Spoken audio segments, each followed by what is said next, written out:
ನಮಸ್ಕಾರಪ್ಪ ಎಲ್ಲರಿಗೂ ಸಾಯಿ ಫ್ಯಾಷನ್ಗೆ ಸ್ವಾಗತ. ಇವತ್ತು ನೋಡ್ಬೋದು ಬ್ಯಾಗ್ಗಳು ಬಂದಾವು. ನೋಡ್ಬೋದು ಎಲ್ಲ ಚಂದ ಡಿಸೈನು ಅದಾವೆ ನೋಡ್ರಿ. ಇವ ಒಂದಕ್ಕಿಂತ ಒಂದು ಡಿಸೈನು ಚಂದ ಅದಾವು.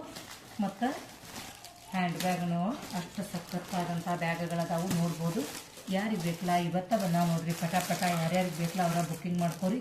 ಯಾವ ಥರ ಬರ್ತಾವ ಅಂತ ಹೇಳ್ತಾರೆ ನೋಡ್ರಿ. ಇಷ್ಟು ಬ್ಯಾಗ್ ಇರ್ತೈತಿ. ಆಮೇಲೆ ಇದ್ರೊಳಗೆ ನೋಡ್ರಿ ಮೊಬೈಲು, ಪರ್ಸು ಮತ್ತು ಏನು ಖರ್ಚಿಗೂ ಇಟ್ಕೊಂಡು ಹೋಗ್ಬೋದು. ಇಲ್ಲಿ ಒಳಗೆ ನಿಮಗೆ ತೋರಿಸ್ತಾರೆ ನೋಡ್ರಿ. ಒಳಗನು ಈ ಥರ ಒಳ್ಳೆ ಕ್ವಾಲಿಟಿ ಬಟ್ಟೆನ ಹಾಕ್ಯಾರ. ಒಳಗನು ಜೀಪ ಎಲ್ಲ ಚಲೋ ಅಂದ್ರೆ ಚಲೋ ಐತೆ ನೋಡ್ರಿ. ನಿಮ್ಗೆ ಯಾವ್ದು ಬೇಕಲ್ಲ ಬ್ಯಾಗ ಅದನ್ನು ಪಟ ಸ್ಕ್ರೀನ್ ಮೇಲೆ ಬರುವಂಥ ನಂಬರ್ಗೆ ನಿಮ್ಮ ಆರ್ಡ್ರನ್ನು ನೀವು ಬುಕ್ ಮಾಡ್ಕೋಬೋದು ನೋಡ್ರಿ. ಇಷ್ಟು ದೊಡ್ಡದಿರ್ತದೆ ನೋಡ್ರಿ. ಎಲ್ಲೋ ಪ್ಯಾಟಿಗೆ ಹೋಗ್ಬೋದು, ಮ್ಯಾರೇಜಿಗೆ ಹೋಗೋದಿದ್ರೆ, ಯಾವುದೋ ಫಂಕ್ಷನ್ಗೆ ಹೋಗೋದಿದ್ರೆ ಬ್ಯಾಗ ಬಹಳ ಯೂಸ್ ಆಗುತ್ತೈತೆ ನೋಡ್ರಿಪ್ಪ. ಇದೇ ರೀತಿ ಹೊಸ ಅಪ್ಡೇಟ್ಗಾಗಿ ನಮ್ಮ ಚಾನಲನ್ನು ಫಾಲೋ ಮಾಡಿರಿ ಮತ್ತು ಶೇರ್ ಮಾಡಿರಿ.